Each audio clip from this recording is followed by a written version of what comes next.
Y vamos a la entrevista de esta noche y se trata de un libro que habla de la pasión de multitudes, que dicen mucho, pero de una época específica de Universidad de Chile entre 1959 y 1969.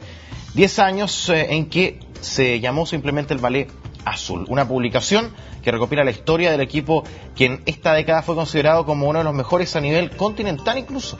Vamos a conversar con el autor del libro, es el escritor Luis Urrutia, alias Chomsky. Chomsky con nosotros. Chomsky, ¿cómo estás? Buenas noches. Buenas noches, un gusto estar nuevamente en CNN Chile. Chomsky, a ver, estamos hablando de una publicación que recopila la historia del Ballet Azul. Aquí encontramos los por qué, quiénes son y de alguna otra forma dar cuenta de un fenómeno que no es casualidad. ¿Cuáles son las claves del Ballet Azul y que aparecen en esta publicación? Bueno, el origen fue algo totalmente revolucionario para la época, que fue un proceso que contempló asistente social, dentista para los jugadores cadetes, una supervisión en los estudios, el que sacaba mala nota no jugaba, colonias de veraneo, un ambiente paternal, y que dio fruto por una constancia que tuvo un mentor principal que fue Luis Álamo, el Zorro. Él se hace cargo del primer equipo luego de que la U en 1954 estuvo a punto de descender. Entonces, lentamente va llevando una generación de jugadores muy jóvenes, a los que hubo que llevarle jugadores de más edad para que los fueran guiando, como René Orlando Meléndez, por ejemplo, o Pairetti, el argentino, que fue quien le enseñó a cabecear al tanque campo. Y esa amalgama dio fruto antes de tiempo, porque la U gana su primer título en el año 59 y de ahí vienen 11 años en los que obtiene 6 títulos, pierde una definición y hay otros 2 torneos en los que salió segundo con un punto menos. Mencionaba, por ejemplo, el tanque Campos y me voy a quedar en este caso personaje del libro. A propósito de que es un futbolista que peleaba con el sobrepeso, que tenía una ubicación bastante clave a propósito de jugar como, podríamos decir, un centro delantero que era fundamental en una lógica de equipo. Y yo puedo desprender, según lo que uno puede apreciar en ese libro, que aquí cada uno tenía su rol y el poder ir viendo las características de cada uno hacía la diferencia. ¿Qué hay de clave el que hayan sido estos los jugadores en el Ballet Azul para que haya existido el fenómeno? Y lo pregunto en el contexto que también, si bien hubo jugadores que fueron importantísimos, hay una evolución que hace que después sean reemplazados y que el fenómeno continúe. Sí, el caso de Campo es un paradigma, porque él no tenía atribuciones naturales. Y el Zorro Álamo, que por algo le decían Zorro, él lo cambia de puesto, porque originalmente Carlos Campos jugaba de lo que se llamaba medio zaguero de apoyo en ese tiempo, con el 6 en la espalda. Y él lo transforma en un centro delantero, porque era lento, pero tenía juego aéreo, era muy perseverante. Y después constituye una sociedad tácita con Leonel Sánchez, que se aburrió de hacer goles con una fórmula que era el centro de Leonel y el cabezazo del tanque. El tanque nunca llenó el gusto del Zorro Álamo, y a lo largo de la década él tuvo que bregar por lo menos contra 8 o 9 delanteros que le trajeron a su puesto. Y a la larga él se impuso con todo, salvo con el último, que Jorge Spedaletti. En el mismo libro, en el prólogo, se da cuenta de que aquí y en la época, hinchas del Ballet Azul destacaban jugadores de Colo-Colo, de Católica y a su vez del fútbol local. ¿Qué tan distinto es el escenario que tenemos ahí? Eso está en la solapa, no en el prólogo muy bueno lo hizo Julio Salviati. Yo ahí señalo, me felicito de haber pertenecido a una época donde el hincha de Colo-Colo era capaz de admirar los mejores jugadores de Universidad de Chile. Lo mismo ocurría con los de la U respecto de Colo-Colo y los de ambos equipos con los mejores jugadores de Católica. No había esa odiosidad al presente, donde el hincha de Colo-Colo no le perdona a Marcelo Sala ser de la U y el hincha de la U no le perdona a Iván Zamorano ser de Colo-Colo. Eso era impensable en el tiempo que yo conocí el fútbol, por fortuna. Chomsky, cuando uno empieza a revisar las historias, sin duda que se empieza a encontrar con elementos que hoy son reconocibles. Futbolistas destacados que tienen fama, que quizá se le dieron las cosas más fáciles, que cambiaron de ser muy pobres, de ser asesorado, de tener un seguimiento completo hasta llegar a ese momento de desarrollo profesional en este caso, a tener acceso a mujeres, a un bienestar que muchas veces no se imaginaron. ¿Cómo podemos ver esa realidad respecto a lo que hay hoy? El proceso de ello fue mucho más lento y con cifras diferentes. O sea, en la actualidad los cracks del Ballet Azul serían millonarios en dólares. Conocemos los casos frecuentes ahora donde hay millonarios prematuros. En la U fue mucho más paulatino.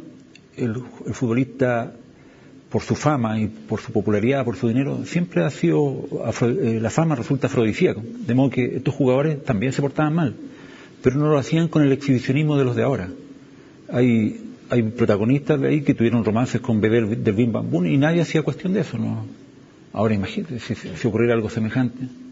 Pero eso básicamente también es porque, y lo comentábamos antes, cuando sale en la gira internacional, a los 3 días a través de las revistas uno se enteraba de cómo le fue a la U, afuera. Hoy día es mucho más instantáneo y eso también puede hacer que haya una exposición mayor. Pero la lógica del futbolista, al parecer, en general no ha cambiado tanto.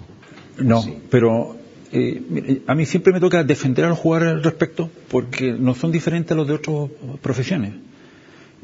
Cada vez que se habla que se portan mal en el extranjero, si eso ocurre siempre en cualquier profesión. Hay un congreso internacional de médicos, de arquitectos, de abogados, de periodistas, lo que sea, y todos terminan en el mismo lugar, en un cabaret. Pero los demás no llaman la atención, en cambio en el futbolista sí. Chomsky, ¿cuál es la diferencia que indudablemente se hace en la generación de hoy en cuanto al hincha de la U y del fútbol? El Ballet Azul que trasciende a la U. Y hoy, hace un poquito tiempo, una Universidad de Chile que sale campeón de la Sudamericana, que da cuenta de un tricampeonato, con quizá otro Zorro Álamo, Jorge Sampaoli, para muchos. El paralelo se puede hacer y ¿qué equipo fue mejor? Que es la pregunta que muchos se hacen. Por fortuna cada vez se rescata mayor material audiovisual. En YouTube hay un corto de 8 minutos de la final de 1962, que se jugó en marzo del 63, donde la U golea 5-3 a Católica. Y en esos 8 minutos es impresionante, la gente que no conoce le llama la atención la velocidad, el vértigo, el cambio de ritmo, porque esas cosas no las inventaron, no llegaron con Marcelo Bielsa como muchos suponían. Con apenas 8 minutos los jóvenes pueden darse cuenta que eran jugadores superdotados. Y después también es inevitable la comparación con lo de Jorge Sampaoli. Lo primero es que hay que diferenciar que la U de San Pablo son 3 formaciones: la que gana la Copa Sudamericana, que es la mejor, la que enfrenta la Copa Libertadores al año siguiente. La Copa Libertadores es mucho más difícil que la Copa Sudamericana, y la que termina la otra Copa. La mejor U es la que gana la Copa Sudamericana, y los 4 mejores jugadores de ese equipo eran Eduardo Vargas, Charles Arangui, Marcelo Díaz y Johnny Herrera. Bueno, ninguno de esos 4 podría haber sido titular en el Ballet Azul. Podrían haber sido muy buenos suplentes, pero no titulares. ¿Por qué? Porque eran superiores. O sea, el que me nombre estuvo. ¿Quién? A ver, Johnny Herrera. Pero Johnny Herrera juega bajo el pórtico. Él no sale, él no corta centros. Manuel Astorga, con 1,75 m, sí, tenía una plasticidad. Hay un par de fotos por ahí impresionantes. Él podía saltar en un racimo de jugadores, compañeros y rivales, y atenazaba el balón. El que me nombre, Eduardo Vargas, para sacar al tanque campo.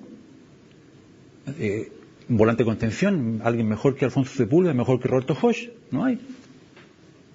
¿Y el técnico? El técnico también. Sampaoli, lo de él fue muy breve. A mí me parece un técnico extraordinario, me parece más flexible y más inteligente que Marcelo Bielsa. Y desde que él asumió la selección no tengo ninguna duda de que Chile llegue al Mundial. Pero hay que verlo en el campo, en un campo más amplio, a ver cuánto dura su carrera.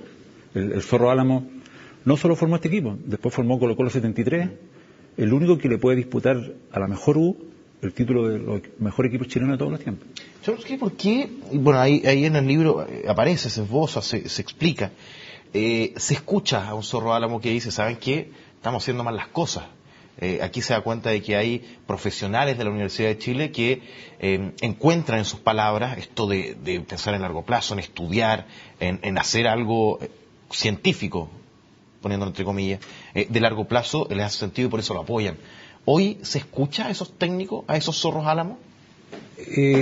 En menor medida, el Zorro no se crea que siempre fue miel sobre hojuelas. Él tuvo que bregar mucho con los dirigentes de su época, y él termina en el Ballet Azul después del Mundial de Inglaterra, porque la relación se desgastó. La U aportó 10 jugadores a ese torneo.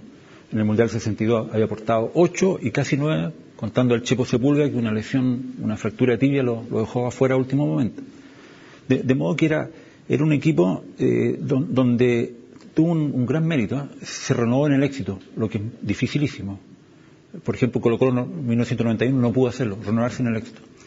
Y en la U hay dos formaciones. Hay una original, que la mayoría aparece en la portada del libro, y la U que termina campeón en el 69, el último título antes de estar 25 años sin ganar nada. Que hay muchos jugadores que cambiaron. O sea, ya no estaba Manuel Astorga, entró Adolfo Neves.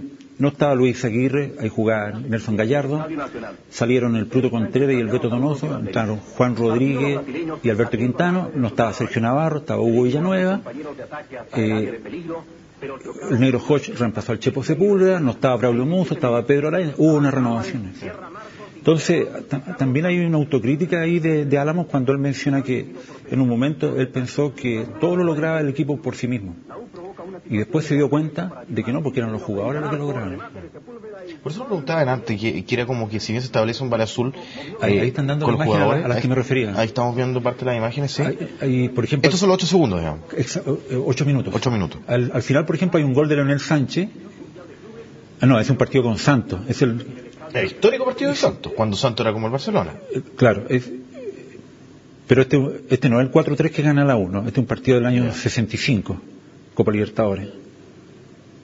Pero es la formación del ballet ya establecida. No, ese es el 4-3. Es el 4-3, ahí vimos un gol del Tanque Campo. Este es el 4-3 al Santos, sí. Aquí ojalá que aparezca el gol de Pelé, un gol de tijera impresionante. En el segundo tiempo movió el balón la delantera universitaria, pero Pelé muestra su genio. Pase a Coutinho y gol de Santos a los 5 minutos.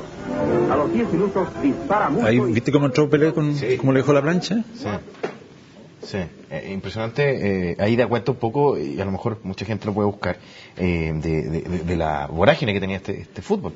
Bueno, muy rápido, mucho ataque, arriba, abajo. No sobraban los espacios precisamente, porque esos partidos, por ejemplo el hexagonal, a veces eran amistosos, pero no se jugaban de guante blanco. Era tanta la rivalidad que había, enfrentar a un rival considerado en ese momento el mejor del mundo y con estadio lleno, que no era amistoso. Con Pelé. Claro, Pelé. Otra cosa. Chomsky, ¿por qué a la U no le fue tan bien en el fútbol internacional, en los torneos como tal? Porque los amistosos está... En los torneos internacionales le fue bien. Por lo menos ganó uno en el verano, y en la gira Europa también le fue muy bien. No, claro, pero eran de verano. No eran ni Libertadores, ni los torneos... Tu pregunta tiene que ver con la Copa Libertadores. Exacto. Y eso fue por un motivo de elección de los dirigentes. La U terminaba el torneo, salía campeón, y venían estos torneos veraniegos. Hubo cuadrangulares, pentagonales, hexagonales, octogonales, que significaban mucho dinero, porque se jugaban con estadios llenos, mucho dinero. Y después de eso la U tenía vacaciones. Entonces cuando enfrentaban la Copa Libertadores, los jugadores venían de vacaciones. Hay muchas fotos de ellos con las piernas desollejadas, cambiando la piel, porque venían de la playa. Entonces la U no llegaba a preparar la Copa Libertadores porque los dirigentes no estaban en su interés. Los campeonatos estos de verano son más cortos y recaudan de inmediato. Sí, eran partidos, había muy buen dinero, ¿no? La mayoría de los partidos se jugaba con 80.000 personas. Chomsky, finalmente, ¿por qué no fueron más los títulos? ¿Por qué fueron 6? ¿Cuál es el diagnóstico final que se hace de por qué este Ballet Azul no fue finalmente el ballet completo, integral, que hubiera ganado todo? Yo creo que en porcentaje, 6 títulos en 11 años y una definición perdida y 2 perdidos a un punto, debe estar entre los mejores todos. Pero en la U había 2 grupos.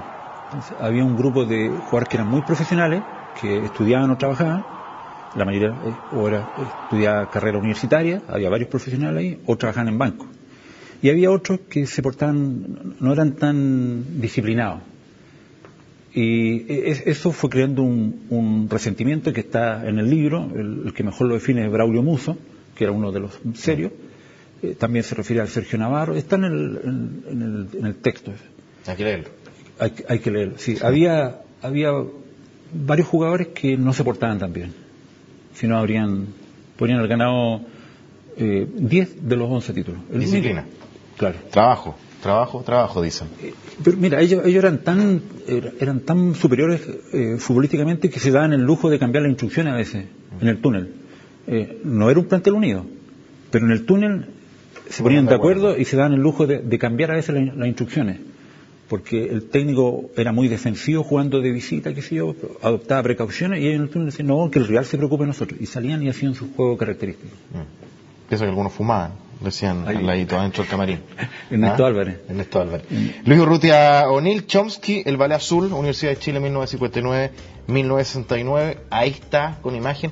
Hay una cantidad de fotos al final que la verdad... Hay una joya y hay balones, no sé, hay balones deformados en la cabeza del... Sí, aquí se aprecian. Y publicaciones, fotos. Aquí está, el Ballet Azul. Chomsky, muchas gracias por estar con nosotros y presentarnos tu libro. Un gusto, y ya nos veremos en nuestra próxima producción. En la próxima producción, perfecto. Hasta aquí la entrevista en CNN Chile. Usted puede comentar #NocheCNN en Twitter.